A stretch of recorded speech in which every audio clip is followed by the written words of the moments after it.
நீங்கள் போகிற இடத்துக்குலாம் யாராவது ஒருத்தவங்க உங்களை பார்த்துட்டே இருக்காங்க, உங்களை ஃபாலோ பண்ணிகிட்டே இருக்காங்க அப்படின்னா உங்களுக்கு எப்படி இருக்கும்? இன்றைக்கி டூத் ஸ்பீக்கோட ஹாலோவின் சீரிஸ் எபிசோட் 3ல் நான் சொல்ல போகிற படத்தோட கதை இதுதான்.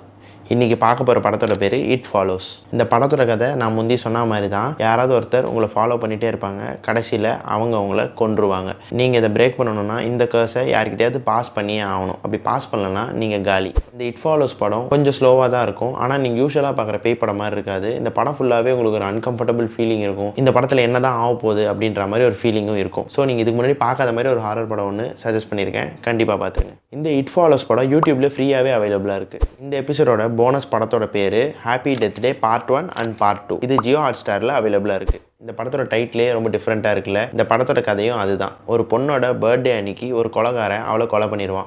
ஆனால் அந்த பொண்ணு அன்றைக்கி சாக மாட்டான். அவளோட டே அப்படியே லூப் ஆகும். கொல்ற அப்போல்லாம் திருப்பி ஸ்டார்ட் ஆகிட்டே இருக்கும். ஸோ இந்த பொண்ணு கடைசியில் யார் அவளை கொலை பண்ணா அப்படின்றத கண்டுபிடிக்கணும். அதுதான் இந்த படத்தோட கதை. ஸோ கண்டுபிடிக்கிற வரைக்கும் அந்த பொண்ணு செத்து விளையாடிட்டு இருக்கும். இந்த படத்தில் என்னப்பா ஹாரர் இருக்குது அப்படின்னு கேட்டிங்கன்னா, இந்த படத்தோட கான்செப்டே ரொம்ப டிஃப்ரெண்ட்டாக இருந்தது. இந்த படத்தோட ரைட்டிங் ரொம்பவே சூப்பராக இருந்தது. ஏன்னா ரொம்ப டீட்டெயிலாக எழுதியிருப்பாங்க. நீங்கள் டீட்டெயிலாக எழுதினா தான் இந்த மாதிரி படத்தை கோர்வையாக கொண்டு போக முடியும். ஸோ இந்த படத்தோட கான்செப்டே ரொம்ப ஃப்ரெஷ்ஷாக இருந்தது. அதனால தான் எனக்கு சஜஸ்ட் பண்ணணும்னு தோணுச்சு.